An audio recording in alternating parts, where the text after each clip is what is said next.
5 minutes avec la Rhapsodie de réalité, une émission pour vous, une émission conçue pour vous, une émission taillée sur mesure, une émission qui vous ressemble, une émission qui vous permet de connaître votre destinée avec le Christ. Bonjour, bienvenue dans notre émission 5 minutes d'édification avec la Rhapsodie des réalités.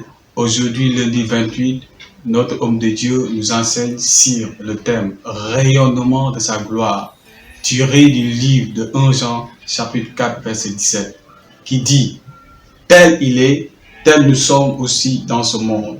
C'est en cela que l'amour est parfait en nous, afin que nous ayons de l'assurance au jour du jugement. » Jésus-Christ est le rayonnement de la gloire du Père, l'immense express de sa personne, dans Hébreux chapitre 1, verset 3.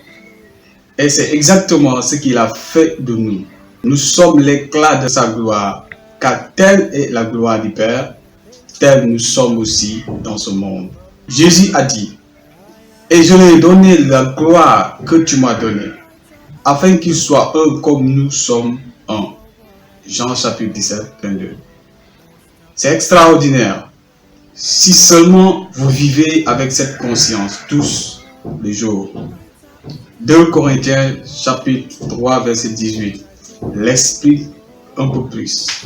Il nous montre que la parole de Dieu est un miroir. Mais nous tous qui le visage découvert contemplons comme dans un miroir la gloire du Seigneur, nous sommes transformés à la même image de gloire en gloire, comme par le Seigneur l'Esprit. Un miroir reflète tout ce qui se présente devant lui. La parole de Dieu est un miroir et l'image de vous qu'elle reflète est appelée la gloire de Dieu. Ce que nous lisons dans Jean chapitre 17, 22, c'est son miroir pour que vous puissiez voir que vous participez à sa gloire. Quand Jésus a marché sur la terre, il a marché glorieusement. Il a vécu et manifesté la gloire de Dieu. Il a marché sur l'eau, a parlé au vent et aux vagues, a ouvert les oreilles sourdes, a ouvert les yeux aveugles, a guéri des jambes boiteuses, a restauré des membres mutilés et a même ressuscité les morts. Nous avons la même capacité en nous pour opérer de la même manière, car le même Saint-Esprit qui était la puissance et l'essence de Jésus vit en nous aujourd'hui. Cela vous a effectivement retiré de la classe des hommes ordinaires. Vous êtes un associé de la divinité. Dieu vous a choisi pour montrer ses louanges et manifester sa gloire sur la terre. Mais vous êtes une race élue, un sacerdoce royal, une nation sainte, un peuple acquis, afin que vous annonciez les vertus de celui qui vous a appelé des ténèbres à son admirable lumière. 1 Pierre chapitre 2, verset 9. Frères et sœurs, vous qui venez d'écouter la Rhapsodie d'aujourd'hui, notre homme de Dieu nous enseigne sur le rayonnement de sa gloire, qui est la parole de Dieu.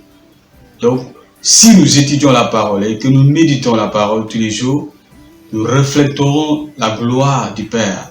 Dieu nous appelle à étudier sa parole parce qu'il veut que nous contemplons tous les jours sa gloire, sa parole, qui est un miroir pour nous.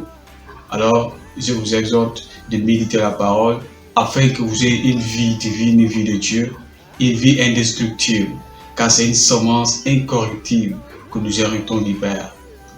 Veuillez prendre quelques secondes pour méditer la parole. Nous allons prendre la confession. Veuillez répéter après moi. Cher Père, je te remercie pour ta gloire dans ma vie. J'affirme que ma vie est la manifestation de ta sagesse et de ta grâce, et que ta justice est révélée et évidente en moi. Tu as fait de moi une lumière dans un monde de ténèbres, et ma lumière brille partout. J'impacte mon monde avec ta justice, ta sagesse et ton amour. aujourd'hui et toujours, au nom de Jésus. Amen. Pour les études approfondies, vous allez voir 1 Pierre chapitre 2 verset 9 et Romains chapitre 8 verset 30. Merci. À très bientôt. Nous croyons que vous avez été bénis par ce message. Nous vous invitons à faire de Jésus-Christ le Seigneur de votre vie en disant cette prière. Seigneur Jésus, viens dans mon cœur et deviens le Seigneur de ma vie. Je reçois la vie éternelle dans mon esprit. Et selon Romains 10, 9, si tu confesses de ta bouche le Seigneur Jésus, et si tu crois dans ton cœur que Dieu l'a ressuscité de mort, tu seras sauvé. Je déclare que je suis sauvé, je suis né de nouveau, je suis un enfant de Dieu. Maintenant, j'ai Christ qui demeure en moi. Félicitations, vous êtes maintenant un enfant de Dieu.